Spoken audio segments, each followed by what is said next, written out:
All right. Hi, everybody. Welcome to Lunchalytics 43. 43. Today is Lunchalytics 43. Glad you could be here for Energy Analytics. Today we do have an action-packed set of presentations. We get the high-level view from Andrew Leach. We drill down to pipelines with Craig Schram, and then back to the high-level view, what is happening with energy in Alberta and Canada. Imagine, the only way we could go bigger would be what is happening with energy in the world. But first, just quick couple housekeeping items. This is the last Lunchalytics of the season. And that's sad because we'll miss you over the next 3 months.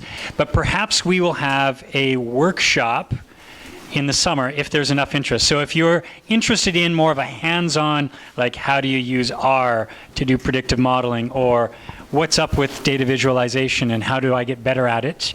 If you'd be interested in that, just wave your hand, just we get a rough idea. Like a workshop thing, and maybe afterwards we'd go for drinks or something. Okay, so we will think about that over the summer. And last question before Andrew joins us is, how many people here are creators of analytics? Like you do the actual work? Wave your hands. A handful of you. How many of you are the consumers? The consumers, you actually use it to make decisions. All right. How many students are here? A few students. Excellent. All right. So without further ado, we have Andrew Leach. He is going to be talking about the electricity market and climate change and all kinds of other things. So take it away. Thanks. Nice to be back here. I was in here maybe 3 years ago telling you about oil sands modeling and projects in that way. So this is a new initiative. I want to give you a sense of what we're doing, why we think it's important, and really what the analytics challenges are associated with it. And at the end, I'll give you the preview of maybe for some of you what will be the most important bullet, which is we're probably going to be hiring around this initiative and recruiting some students. So keep that in mind as you either decide whether to ignore me and eat your lunch or listen. So here's the policy problem. The government's basically changed everything in the electricity market in the last 2 years. And some of it's my fault through the carbon pricing plan, but a lot of it is not. So we have the carbon pricing, renewables procurement, coal phase out, a residential price cap, which is going to affect the revenue or the billing that people see, changes to retail competition, so people can no longer show up at my door and try to sell me electricity, which is a really detrimental change to my quality of life. We have residential, commercial, and farm-level solar programs that are coming online. We have energy efficiency programs. So on the one hand, the government's trying to generate more electricity from different sources, when on the other hand, the government's trying to make you use less, get you on LED light bulbs, change out all of your appliances, etc. And then just to make life complicated, to complicate life even more, the government's changed the entire structure of our electricity market to move from a market where you only get paid for the electricity you produce in a given hour to one that you will also be paid for being available to produce electricity, a capacity market, even if you don't produce. So if you're in this market, that's a whole lot of things going on to which we need answers to the following kinds of questions. How do all these policies interact with one another? Are we sort of trying to put out fire with gasoline? Are we chasing our own tail? Are we making our own lives worse with one policy over here while trying to solve it in an ineffective way on the other side? As an investor or an incumbent in the market, you want to know how do these policies affect the market as a whole, but also how do they affect my specific assets or potential new assets? And you also want to have a little bit of a line of sight to what are the elements of these policies that the government might rethink in a fundamental way. So what are the changes that you might see coming? As a consumer, you have a slightly different set of questions you might want answers to. First one is, how is this going to affect the cost of power or my electricity or overall tax bill? We'll see some of those differentiations in a little bit. And then the last one is, you probably want to know, is the government being upfront with you about the costs and benefits of this policy? So are they promising you a unicorn in every driveway when in reality what you're going to get is a larger electricity bill? So in the next 7 minutes, I'll answer all of those questions for you. Probably not. So Just to make our lives more complicated, as if you needed more things that are changing in the world, our electricity market has already been in a state of flux for the last 3 years. So if you see the bottom end of this graph, these are our wholesale power prices. So we're in a market that is a deregulated market for power, where we're seeing the lowest nominal prices, so not adjusted for inflation, nothing at all, that we've seen since this market was deregulated. So we're seeing power prices at which basically every participant in this market is losing money. And every participant in this market is not recovering the fixed costs of capital, and yet this has persisted for a long period of time. And we expect it to change, but we don't really know how. The other thing which has happened, and many of you will have been following this closely, is we've had a significant economic downturn in Alberta. So if you look at, these are long-term outlooks from our Electricity Planning Authority, the AESO. In 2014, we were going to grow really quickly. In 2016, we were still going to grow kind of quickly. So far, we're tracking well underneath even the most recent estimates of our long-term growth. And that, you think of things like the energy efficiency programs, carbon pricing, et cetera, is going to keep pushing that down. So we have an electricity system that's planned based on massive growth that's experiencing slow growth, and that has implications for policy. Something that'll probably be closer to a lot of your interests, we see massive changes in the costs of new technology. And the question is, where is that going? So these are solar panel installed costs, and this is just in the last 6 years, we've seen these costs come down by more than half. So the cost of a system on your roof at home, the cost of a system on the roof of this building, or the cost of a large industrial facility have gone down anywhere from a half to a third of what they were post-financial crisis. A little bit worse in Canada because of the Canadian dollar. So what are we going to do about all this? We're just in the process of standing up a new electricity modeling initiative at the School of Business. I should say we've been in this process for about a year now. We've deployed a North America-wide electricity system model, and this is where we get into the analytics challenge. If you think of what this looks like even for Alberta, you're talking about 250 some direct market participants making decisions about how much power to send to the market and at what price in every single hour of the year over the course of 30 to 40 years in the future, as well as incumbents making incumbents making retirement decisions, new build decisions, and all of those other policy things you had wrapped around it. So, challenging thing to do. In addition to that, we're doing a bunch of engagement stuff. So let me just show you some early analytics from what we're doing to give you a sense of the scale of the change. So this is our current electricity system, and two things you want to notice. Three things. Whole lot of coal with a slow decline expected in coal with no new regulation. Moving to gas because gas is cheap, and almost no change in the renewable space. We built out a lot of renewables early on, expecting gas to be expensive and coal to continue to be high emitting and high polluting.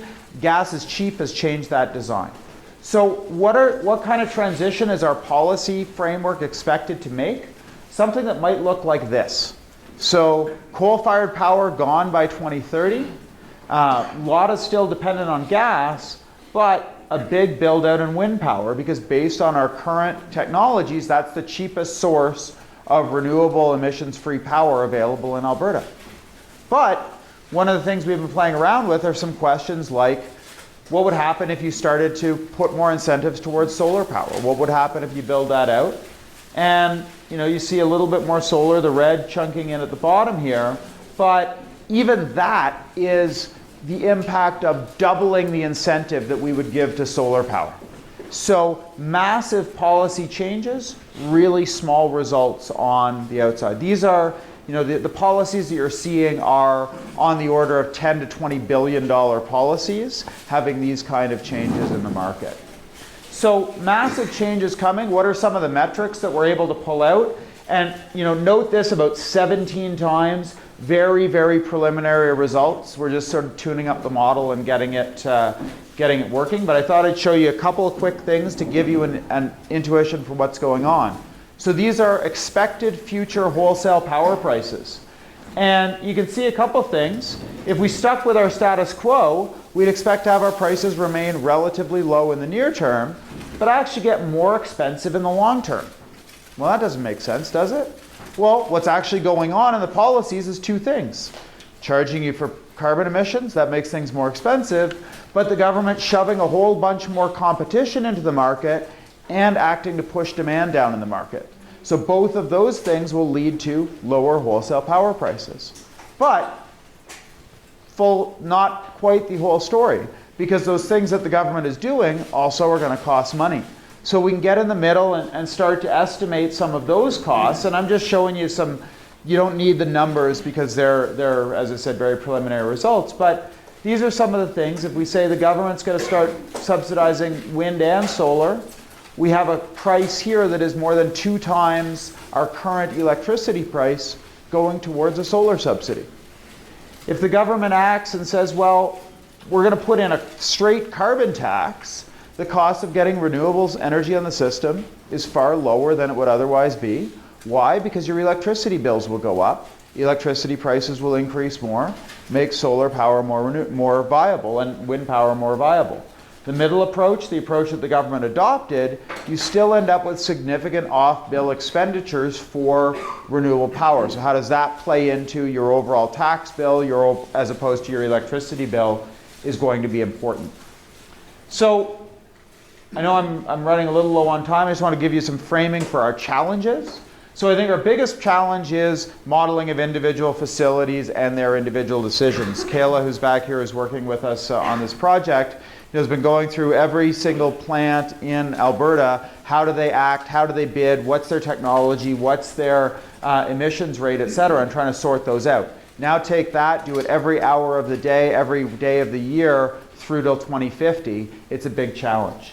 Uncertainty is a really big challenge for us, so things that are variable. This is just a little graph to give you a sense of the variability of wind energy. So what this is hourly as we go around the circle, and each line within that circle is 1 day's wind generation. So if all of the wind were producing at full capacity, we'd be out here at 1,400 megawatts.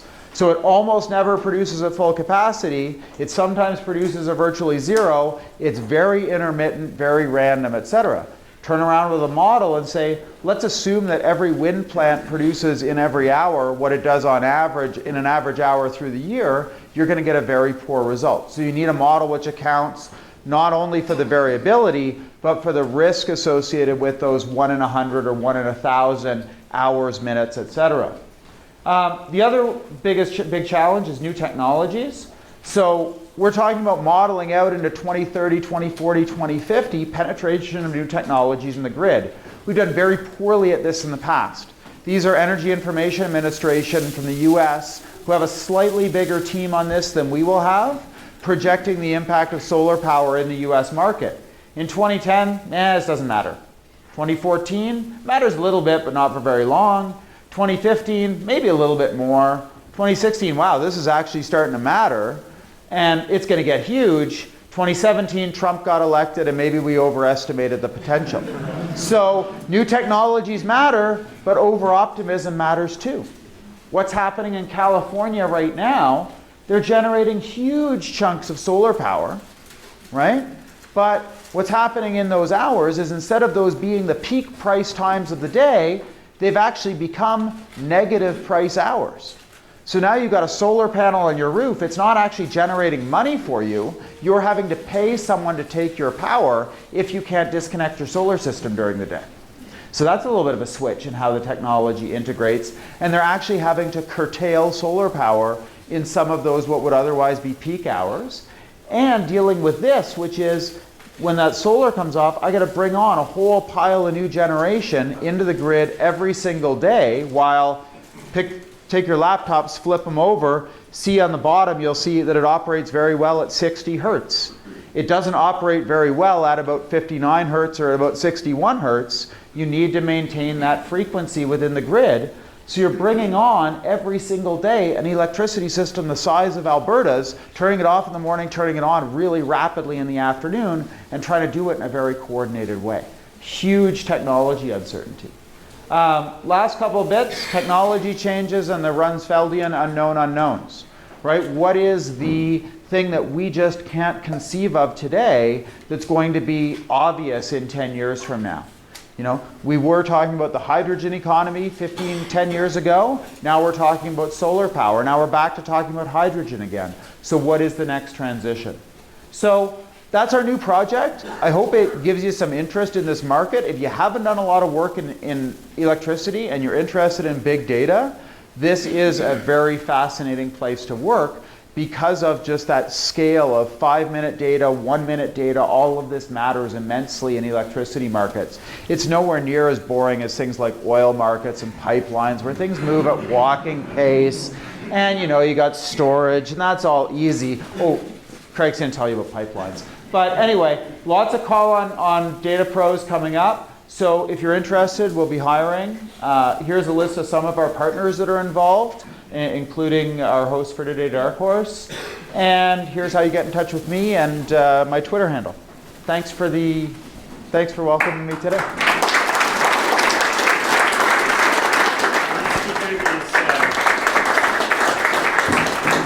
Craig Schram from the venerable Darkhorse Analytics. While he gets set up, we'll just do a quick, is anyone hiring? Hiring besides Andrew is hiring, okay. Anyone else? Anyone else? Hiring students at the back there. Now just raise your hand and wave it around if you're looking for a job and you're a student or an analyst type person. All right. That's great. Okay, so without further ado, Craig, why don't you come tell us about pipelines. Okay. Sweet. Hello. So my name is Craig, and I'm with Darkhorse Analytics. And so today I'm going to talk about the North American crude oil market model that I've been sort of developing in partnership with Andrew and Carmen, who are coincidentally also speaking today. So I'm going to walk you through sort of what the model is and then basically whether it validates to reality. So the goal of this was we wanted to create an economic optimization model to evaluate things like the market impacts of changes in pipeline capacity or other transportation effects in the market. We want to evaluate the effects of changes in refining demand. So if a refinery shuts down or new refineries are built or maybe they're configured differently, what the effect on the market would be of those changes. We want to evaluate the effects of sudden changes in production supply or maybe sudden changes in refining demand. So for example, a fire in Fort McMurray, that has an effect on production from the oil sands. What would we expect to happen in the market if those barrels are taken away? And last but not least, we want to use it to sort of craft credible market views and forecasts of what we think the future is going to look like, both long-term and short-term. So the way the model works is that we divide North America into 9 regions. In fact, mathematically, it's 11 regions, but on the map, because it's nicer to look at, we have 9 regions. And because it's an economic model, we want to have in each of these nodes a supply amount and a refining demand amount. So production supply, the amount of oil that a region produces, and refining demand, the amount of oil that a region consumes. And we want both of those things by grade. So the model divides oil into both light and heavy grade oil. So we have 2 commodities in this network. If we want to be able to evaluate the effects of pipelines, then we need to have pipeline connections as a part of our model. So we gather that information. But oil doesn't only flow by pipeline, it also flows by rail or tanker and barge. So we need to know something about the capacity for those connections. So we gather that information and include it in our model. And last but not least, North America is a net importer of oil, so we need to know what the imports look like and how those flow into those potential ports. So, and we need that by grade as well. So we get all this information and we put together our model in an optimization framework, and we need to optimize. So we have all that information, but the question is, what actually determines the trade flows between regions for our model? Can anybody make a guess? Beyond the things that I've listed already, what's the last thing that I need to determine what the best route for my barrel to go is? Demand? No, we have demand. Money. Money. We need to know how much it's worth. Look at these business people making money. So in fact, we optimize the profit in the industry. At a global level, we say we want to maximize the profit by sending barrels to the correct locations to be refined. And so by profit, I mean revenue minus cost. And in this case, revenue is price times quantity. So we have a price for a light and a heavy barrel. And the quantity is the amount that goes into a refinery in any given region. That gives me my total revenue. And then for cost, I have the transportation cost to get from point A to point B to point C within our network. And I multiply that by the quantity that goes on that route. And we do that for all barrels simultaneously because it's an optimization. So like I said, refining demand gives us revenue, and these things cost us money. And so great, we put together our model, and we can press go and we can make wild predictions of the future, but as a good mad scientist, we pause and we say, we need to validate our model. Is it even right? Does it even predict reality? So what we did is we took the actual flows on each of those connections in our network from 2015, and we wanted to compare them to what our prediction would be for 2015. So a word about this data is that our model actually predicts at a much higher resolution than validation data is available. So I'm, in a sense, comparing apples to oranges. As well, the validation data that comes from the Energy Information Administration and from the NEB, you can get, there's a whole bunch of data, and when you gather that data, you can get different answers depending on the different data series that you get. They don't corroborate the story, even within a single agency that reports the data. And on top of that, when I compare the story that I get from the US data to the Canadian data, they also don't agree. So I'm comparing our model, which is an abstraction of reality, to data, which is wrong. But it's the best we can get. And so, OK, so we press go. And the dark blue lines are now the flows that we predict. So we're very encouraged because, OK, it looks like by and large our model is functioning as we would expect. But there are some major errors, for example. And as the guy that knows a little bit about the oil market, these make me very unhappy. So I have too many imports. You can't read this. It doesn't matter. Too many imports going into Pad 1, which is the east coast of the US. And I have too few imports, for example, going into Pad 3, which is the Gulf Coast, Texas. And so we're very confident in our pipeline connections. We did a lot of research to gather what the connection capacity between regions was. Really confident in my refining demand numbers. The one thing that I'm not confident in is the cost estimates that we got to go from point A to point B. Those costs, we went through regulatory filings to get the cost to go from Alberta to Chicago, for example. And so we put one cost in our model, and that's what we use when we do this optimization. But the truth is that in the market, the industry as a whole doesn't face just one single cost. That would be wrong. But that's how our model functions. And so I could go into my model and say, well, I'm just going to make imports into Pad 3 a little bit cheaper. And then when I re-optimize, definitely there are going to be more imports going into Pad 3, but it's a system, so then there are all sorts of errors everywhere else. So I can't just do that, and I have no real reason to do that. So I came up with some mad science to optimize those costs, to adjust them as a whole. And when I do that, those large errors disappear, and we like that.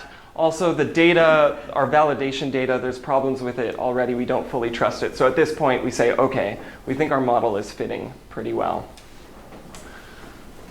And just to hammer that point home, this is the amount of error in our first version of the model. And when I do that mad science cost adjustment, I cut it down by about half. the actual magnitude of that doesn't matter. OK. So next step in validation. So we could just move forward and start making wild predictions about the future. But let's see whether we can predict the past at all. So we ask a couple questions. Where does the last barrel of Alberta's production go? What does this mean for the market? And last but not least, what does this mean for prices? So we take our model and we align it with all of the elements, all of these capacities and stuff from 2015. And we plug in one additional barrel of heavy oil production in Alberta. Any guesses as to the first leg of the journey for that barrel of heavy oil? Pad 2. Correct. It goes by pipeline to Pad 2, but it's not refined there. It doesn't go into refineries in Pad 2. In fact, in our model, if you look at it, there's some dynamics that happen within Pad 2. And then, in fact, it goes past Pad 2 into Pad 3 by pipeline, and it's refined there. And so, no big deal, actually. I mean, I think that that's probably an argument that a lot of people would have made about the market in 2015, given the prices that, that we saw. But the cool thing about our model is that given that we are modeling everything at once, it produces all sorts of other market effects when it comes to barrels of light oil and where they go at the margin. And I'm not really going to talk about them. I think it's really fascinating and really cool, but I haven't had that much time to really dig around with it. So given that, if I were to make a price prediction with my model for 2015 for a barrel of heavy oil, this would be WCS, which is a benchmark grade for Alberta for heavy oil. My modeled price prediction would be $36.07. And in fact, in 2015, the price was $35.27. So that is like extremely accurate, which I was very surprised to see. At a price level, we're talking like 2%.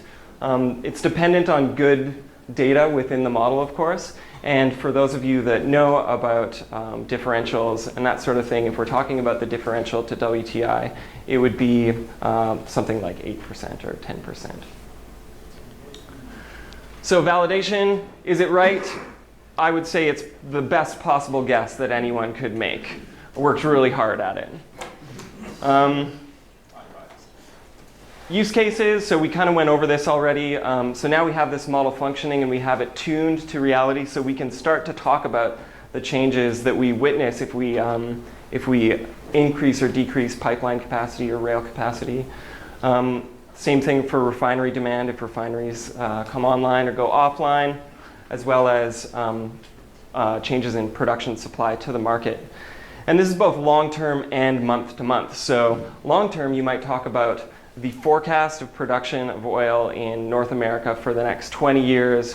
When do we run out of pipeline capacity? What does that mean for prices in the future? And month-to-month, you can imagine, as soon as new data is available, we can recalibrate the model through that validation process and say, okay, well, we're about to enter refinery turnaround season where refineries go down for maintenance, and we can have a really good idea about what decisions would be optimal for industry or maybe for a given operator. Boring? That's it. Questions? We'll turn it over to Carmen, but before we do, just a reminder, we have a website, lunchalytics.com, where you can submit ideas for speakers. You can sponsor. It's a good deal. It's like less than $1,000. You get your name associated with Lunchalytics. And you get to choose what food we eat. So that right there is a pretty good deal. So go to the website, do that, and we'll kind of ramp up some ideas for next year. Carmen is going to talk about the future of Canadian energy, which is amazing. So take it away, Carmen. All right, so my presentation is less about modeling and more about insight. I presented a year and a half ago here, and I decided all the questions were about what's the future for pricing and that kind of thing. So I thought I would focus on that for today. So in order to answer what the future is, we have to talk about how we got to where we are. So price today, $49.16 when I checked this morning.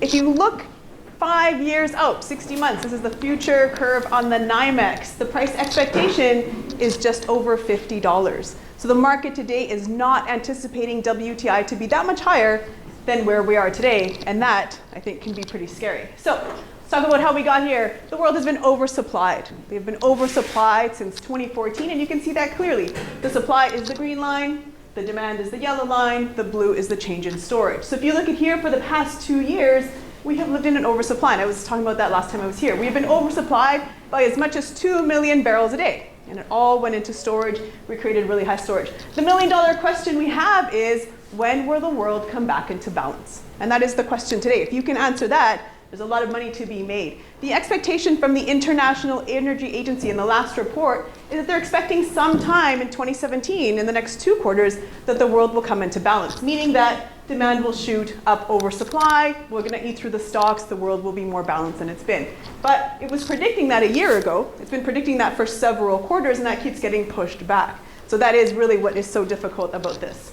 So why is that happening? For the past 2 years, I'm sure you're aware, OPEC had implemented the lowest cost producer strategy, trying to take out high cost producers, and they were producing all out. Okay, 33 million barrels a day at some points.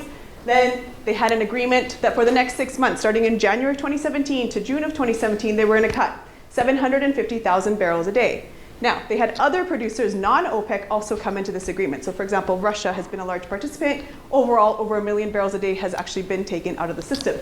And you can only start to see that now, because the data has a 3-month delay. But you can see here's at least January's point. If you were to pull this forward as we go through, you should see continual decline in production.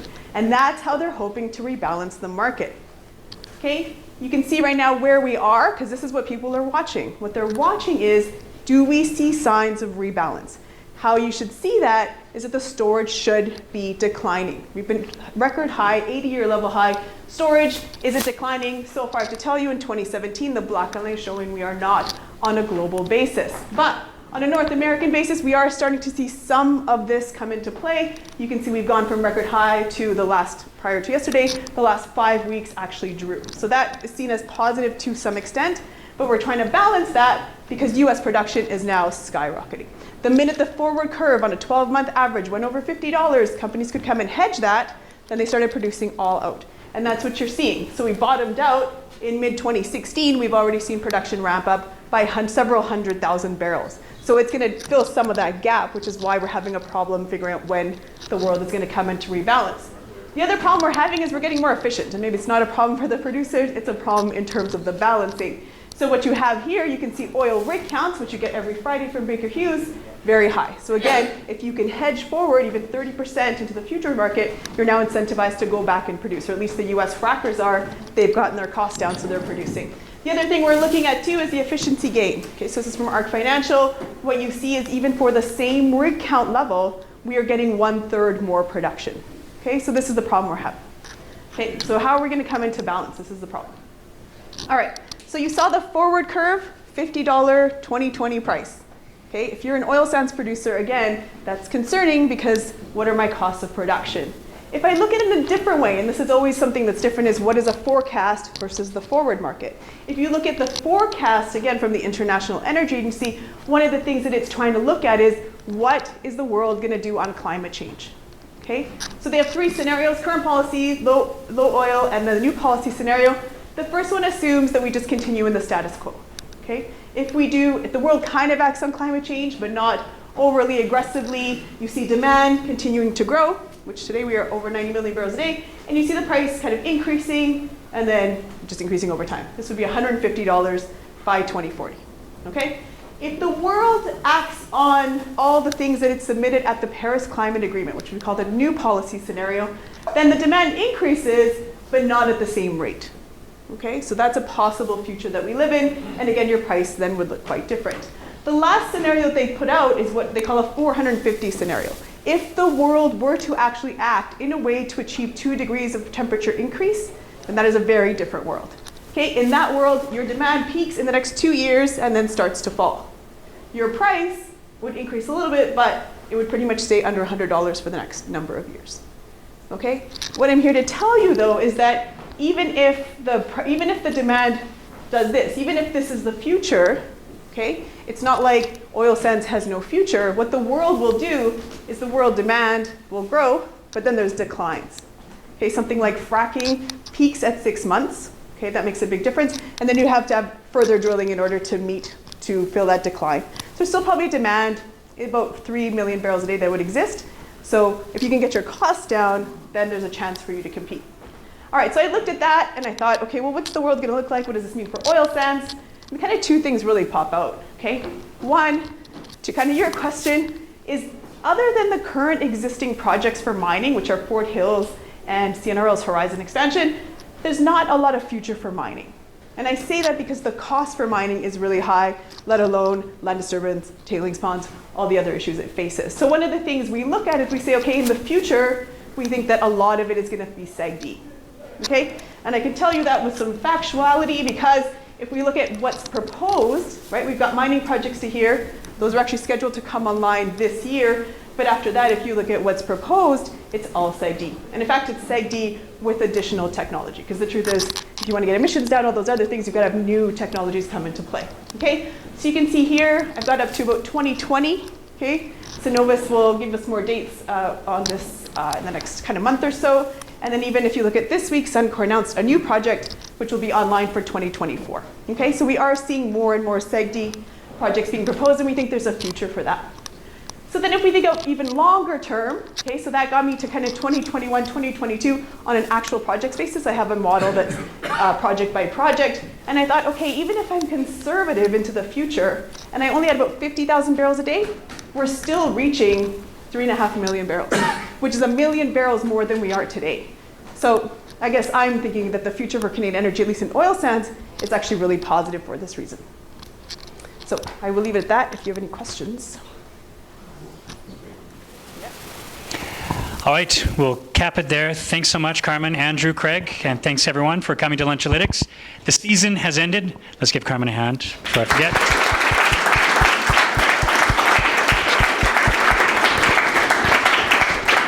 Perhaps a few people will stick around afterwards for further questions and discussion. But otherwise,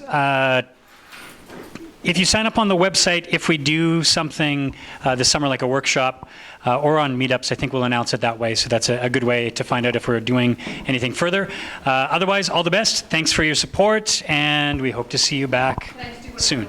Yes. So we do a weekly report on energy on Mondays. If you guys want to be added to our list, then happy to send it out. We can actually give you this information on a regular basis. There we go. All right, thanks again. Take care.